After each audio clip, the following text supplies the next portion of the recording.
என்னங்க நடக்குது நம்ம இந்தியாவில்? பொண்ணா பிறந்தது தப்பா?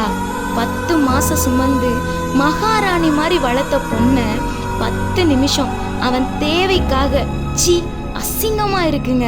பெண்ணினத்துக்கு பாதுகாப்பு இல்லாத இந்த இந்தியாவா?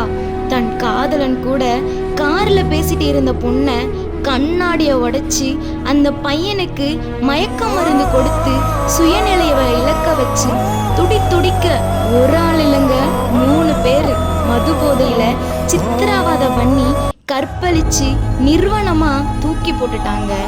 அவங்கள காலையில சுட்டு பிடிச்சாங்களாம், அதுக்கு பதிலா நெத்தில சுட்டு சாவடிச்சிருக்கணும். தமிழ்நாடு அரசு இந்த பொண்ணுக்கு நீதி வாங்க தரணுங்க. நம்ம நாட்டுல கற்பழிச்சதெல்லாம் தப்பு இல்லைங்க. அந்த பொண்ணு எதுக்கு 11 மணிக்கு தனியா ஒரு பையனோட போனாங்கிறது தான் தப்பு. புருஷன் கூட போனால் இதுதான் நடக்குது, அப்பா கூட போனால் இதுதான் நடக்குது. எந்த அரசும் பெண்களுக்கு பாதுகாப்பு அளிக்கிறது இல்லைங்க. காலம் காலமா இதுதான் நடக்குது. நீதி கேட்டு போராட்டமும் நடக்குது. போராடுவோம் வாழ்க்கை முழுக்க.